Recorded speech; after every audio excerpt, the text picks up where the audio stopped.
कि इस तरीके से प्रायोरिटी जो फैमिली होती है तो उनकी हिफाजत के लिए ये हमारे टेक्निकल रिलेटेड प्रोडक्ट्स को मूव करना चाहेंगे। और उससे पहले क्या आप सब लोग ये हमारे टेक्निकल रिलेटेड प्रोडक्ट्स यूज कर रहे हैं या नहीं? तो अगर आप यूज कर रहे हैं तो हैंड रेज कीजिएगा, नहीं तो हमारे यूट्यूब लाइव फेसबुक लाइव में आप चैट बॉक्स में भी लिख सकते हैं।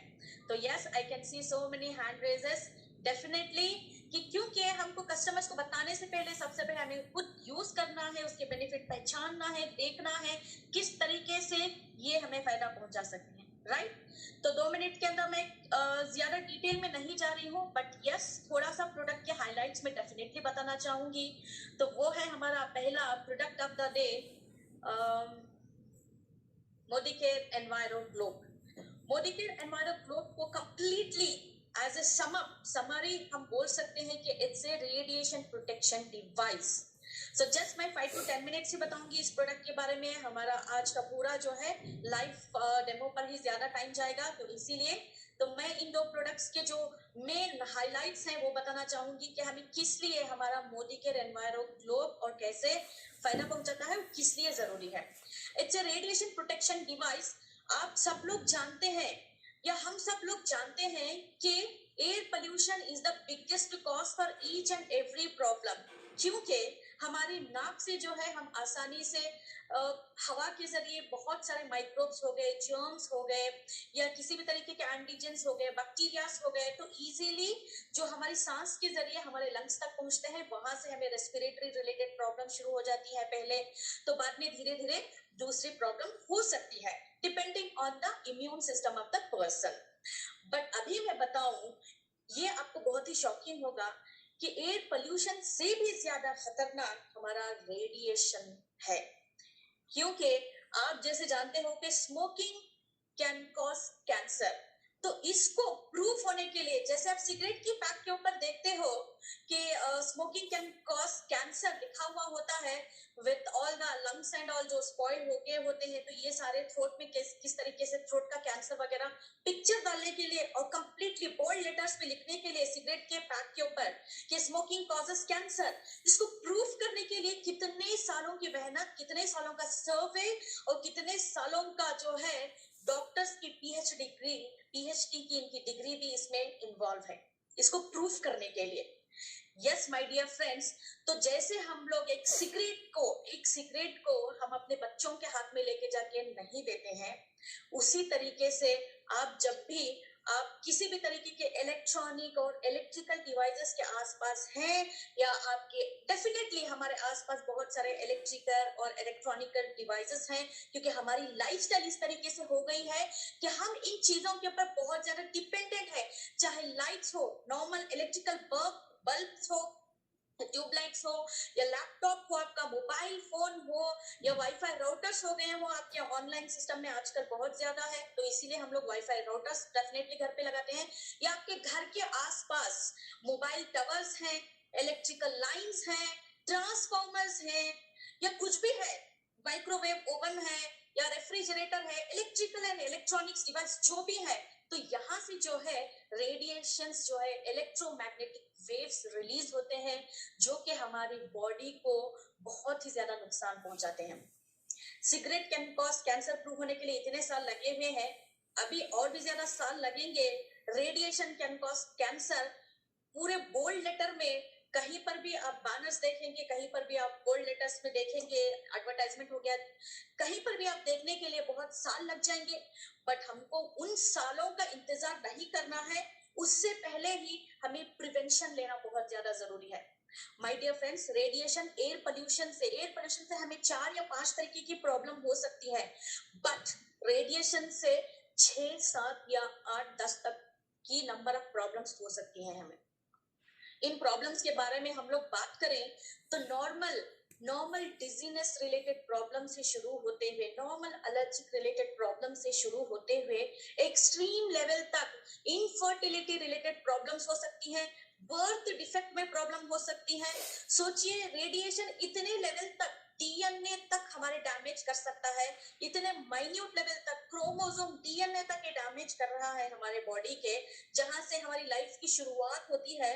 तो अगर हमारा डीएनए म्यूटेटेड हो गया या डैमेज हो गया तो नेक्स्ट जनरेशन हमारा कैसे हो सकता है?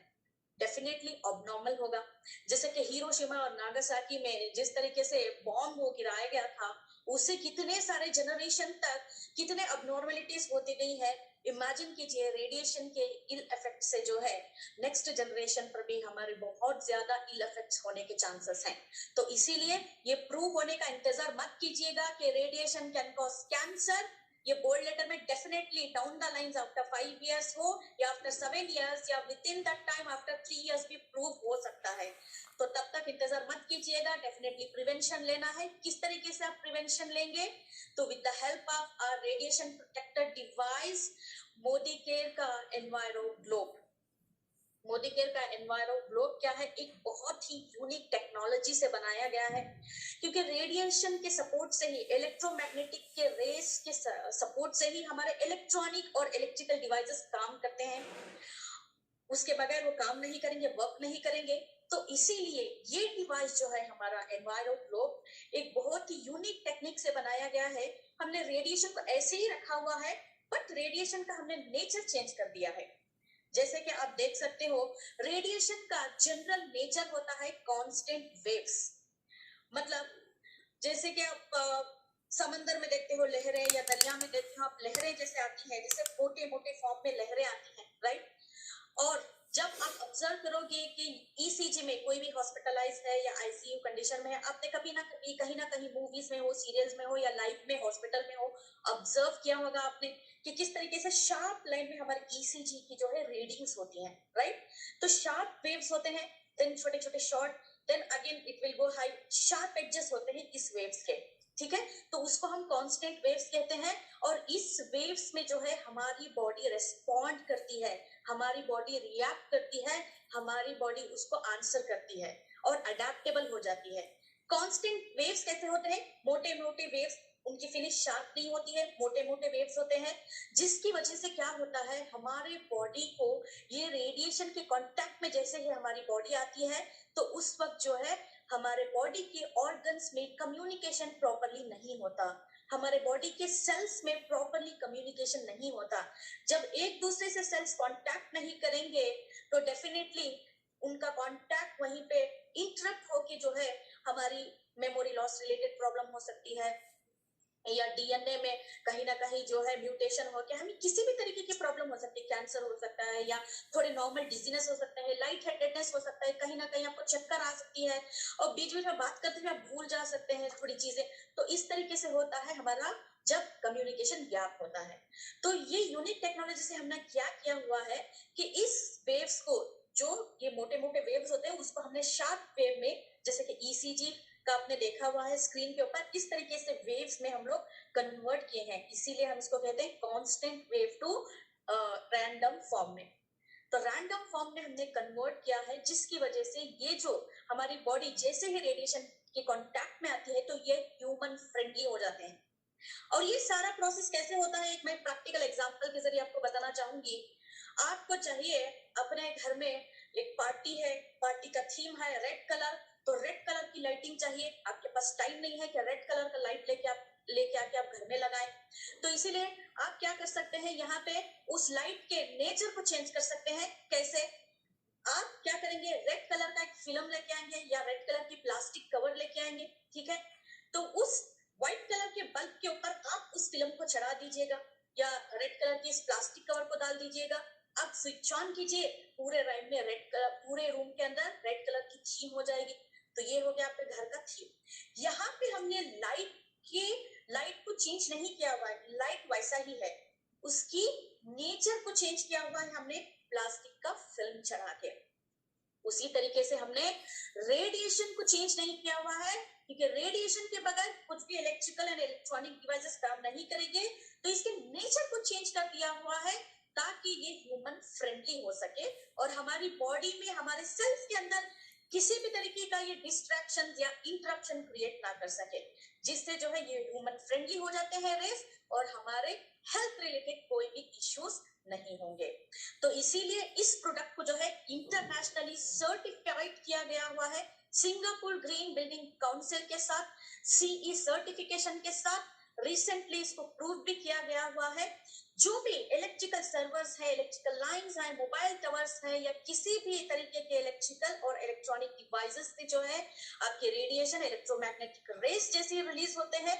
आपके घर में एनवायरो ग्लोब है, आपकी कार के अंदर एनवायरो ग्लोब है, या आपके ऑफिस या जहां कहीं भी आप ट्रैवल कर रहे हैं, आप एनवायरो ग्लोब को कैरी करेंगे तो 300 टू 350 स्क्वायर फीट तक के एरिया तक आपको रेडिएशन से प्रोटेक्शन मिल सकती है।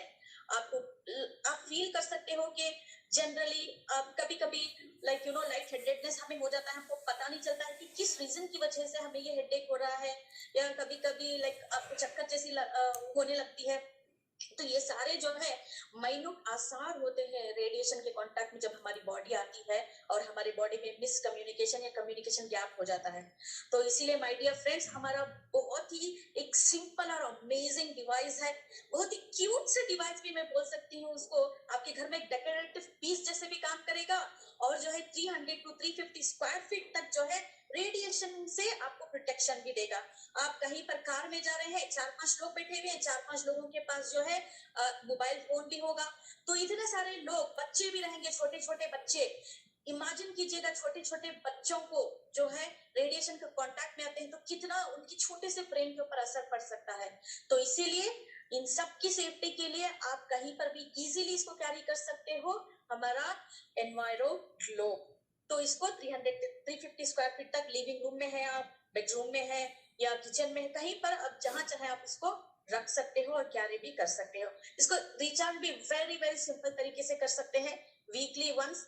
हमारा जनरली मंडे को एनवायरो ग्लोब का सेशंस होते हैं यूट्यूब पे, तो मंडे को आपको याद रहेगा, या उस वीकली वन के हिसाब से आप जो है सनलाइट के अंदर जो है इसको रख दीजिएगा 15 मिनट तक, ये अपने आप जो है चार्ज हो जाएगा। या नहीं तो विंटर सीजन में सन नहीं आ रहा है, या घर में उतनी ब्राइटनेस नहीं है, तो इस सिचुएशन में आप क्या कर सकते हो, आर्टिफिशियल लैम्प या लाइट रहेगा, तो उसे 10-15 सेंटीमीटर के डिस्टेंस में आप जो है एनवायरो ग्लोब को 15 मिनट तक रख दीजिएगा, या ऑटोमेटिक चार्ज हो जाएगा। वीकली वंस फॉर 15 मिनट्स आप इसको रखें, चार्ज हो जाएगा। और ये जो है मैं कह सकती हूँ कि वन टाइम इन्वेस्टमेंट है आपकी फैमिली की हेल्थ के लिए, रेडिएशन से जो है इफेक्ट ना हो सके। तो one of the best device मैं कहना चाहूंगी मोदी केयर का एनवायरो ग्लोब। जब एनवायरो ग्लोब के बारे में बात कर रहे हैं तो मैं आप लोगों को ये भी बता दूं, एनवायरो चिप जुगलबंदी का प्रोडक्ट है, एनवायरो ग्लोब है, तो एनवायरो चिप भी आपको चाहिएगा, क्योंकि एनवायरो ग्लोब के बारे में हम बात करें तो सारे के सारे इलेक्ट्रिकल एंड इलेक्ट्रॉनिक डिवाइसेस से जो रेडिएशन रिलीज होती है तो उससे हमें प्रोटेक्शन देगा। बट आपका जो मोबाइल फोन है, मोबाइल फोन से जो निकल रही है रेडिएशंस, मोबाइल फोन आपके बॉडी के टच में रहता है, चाहे बाकी के डिवाइसेस या लैपटॉप आपका आपके घर में इलेक्ट्रिकल एंड इलेक्ट्रॉनिक आइटम्स हो, वो आपकी उतना फिजिकल कांटेक्ट में नहीं रहते हैं, राइट। तो इसीलिए आप एनवायरो ग्लोब से सपोर्ट ले सकते हैं घर में। बट आपको मोबाइल फोन हमेशा 24/7 नहीं तो एटलीस्ट मिनिमम 19 to 20 आवर्स हमारे साथ रहता है। समटाइम्स लोग मोबाइल फोन को अपने तकिए के पास रख के सोते हैं, प्लीज प्लीज ऐसा मत कीजिएगा, क्योंकि रेडिएशन सबसे ज्यादा रिलीज होते हैं, एमिट होते हैं मोबाइल फोन से। जैसे ही वो अगेन इलेक्ट्रिकल डिवाइसेस के कांटेक्ट में आता है, इलेक्ट्रॉनिक डिवाइसेस के कांटेक्ट में आता है, तो और भी ज्यादा तेजी से वो रेडिएशन जो है एमिट करना शुरू कर देता है। जैसे कि आप लिफ्ट में है, जैसे कि आप एस्केलेटर्स में जा रहे हैं मॉल में, तो यहाँ पे मोबाइल का यूज करना बंद करें। और स्पेशली जो है आप ऑब्जर्व किए होंगे, या आप जनरली करते हो, या हम सब लोग जनरली करते हैं, जब भी हम पेट्रोल बंक में जाते हैं तो मोबाइल फोन पे हम बात नहीं करते हैं। क्यों बात नहीं करते हैं? क्योंकि रेडिएशन से जो क्या हो सकता है, स्पार्क हो सकता है, कंप्लीटली फायर हो सकती है पेट्रोल बंक में, राइट। तो इसी तरीके से और एक एग्जांपल मैं आपको बताऊंगी कि जब भी आप फ्लाइट में ट्रैवल कर रहे हैं तो उस वक्त भी जो है आपको एयर होस्टेस बताती है कि आप अपने मोबाइल फोन को एयरप्लेन मोड में डालिएगा। क्यों बोलते हैं? क्योंकि एक छोटा सा मोबाइल फोन इतनी बड़ी एयरप्लेन के कम्युनिकेशन गैप क्रिएट कर रही है, तो एक नन्ही सी जान, इमेजिन कीजिएगा इंसान की बॉडी, इंसान का जिस्म में कितना ज्यादा ये एक हानिकारक इफेक्ट कर सकती है। जस्ट इमेजिन कीजिएगा, आप अपनी बॉडी का कोई भी हिस्सा पसंद नहीं कर रहे हैं, तो वहां पे आप अपने मोबाइल फोन को रखिएगा। बहुत सारे लोगों को मैंने देखा हुआ है, पैंट की पॉकेट में रखते हैं, जीन्स पॉकेट में रखते हैं, बैक साइड। आपको अपने राइट लेग पसंद नहीं है तो आप मोबाइल फोन रखिएगा। आपको अपना चेस्ट पसंद नहीं है तो आप अपना मोबाइल फोन अपनी फ्रंट पॉकेट में रखिएगा। बहुत सारे लोगों को ब्रेस्ट कैंसर रिलेटेड इश्यूज आए हुए हैं बिकॉज ऑफ द, बहुत सारे लेडीज जो गांव के आसपास रहते हैं तो वो लोग जो है अपने जैकेट में रखते हैं मोबाइल फोन। तो हार्ट में जो है बहुत सारे प्रॉब्लम्स या लंग्स रिलेटेड इश्यूज या मेमोरी ग्लैंड्स जो होते हैं तो उसमें भी बहुत बहुत ज्यादा एक्सट्रीम लेवल तक कैंसर कॉजिंग एक इफेक्ट भी कर चुका है। तो किस किस को अपने बॉडी का हिस्सा पसंद नहीं है बताइएगा। मैं आप सब लोगों से पूछना चाहूंगी, किस किस को अपना पैर पसंद नहीं है, किस किस को अपना हार्ट पसंद नहीं है, किस किस को अपने लंग्स पसंद नहीं है। हैंड रेस कर सकते हैं आप, या नहीं तो आप अपने चैट बॉक्स में लिख सकते हैं। मैं हमेशा अपने पार्टिसिपेंट्स को ये जरूर कहना चाहूंगी कि प्लीज प्लीज मोबाइल फोन से डेफिनेटली जो है मतलब जितना हो सके आप मोबाइल फोन पे बात करना कम करें, स्पीकर पे बात करें, लाउड स्पीकर में डालिएगा, बात कीजिएगा, कान को मत चिपकाइएगा। या नहीं तो बहुत ही मजबूर केसेस में आप क्या कर सकते हैं, ईयरफोन का इस्तेमाल करें। तो आजकल जो है ईयरफोन्स काफी ज्यादा कॉमन भी है, और कहीं पर भी जा रहे हैं तो म्यूजिक व्यूजिक डाल के ट्रैवल ना करें। और जो है कम से कम मिनिमम जो है हमें परमिशन है, 1 घंटे में सिर्फ हम लोग 10 मिनट्स तक बात कर सकते हैं। 1 घंटे में 10 मिनट्स तक ही हम बात कर सकते हैं, अलाउड है, इतनी ही परमिशन है। तो इसीलिए मैक्सिमम जितना हो सके आप टेक्स्ट मैसेजेस में बात कीजिएगा, या व्हाट्सएप है उसमें बात कीजिएगा। रात को सोने से पहले मोबाइल को स्विच ऑफ या एयरप्लेन मोड में डाल के सोइएगा, क्योंकि इससे जो है बहुत ज्यादा रेडिएशन क्रिएट होती है और एमिट होती है। अपने बच्चों को तो हरगिज मोबाइल फोन ना दें अगर आपका फोन सेफ नहीं है। किससे सेफ नहीं है? एनवायरो चिप से। So enviro chip is the best solution मैं बोलना चाहूंगी। रिसेंटली लास्ट मंथ में भी एक स्टडी की हुई है मोदी केयर एनवायरो चिप के ऊपर। Amazing amazing, I must tell you कि ये हमारा मोदी केयर एनवायरो चिप बहुत ही एक बढ़िया प्रोडक्ट है। प्रूव हो चुका है कि किस तरीके से ये मोबाइल फोन से एमिट होने वाली रेडिएशन से ये हमें सेफ गार्ड करता है। तो अभी ऑफर भी चल रहा है हमारा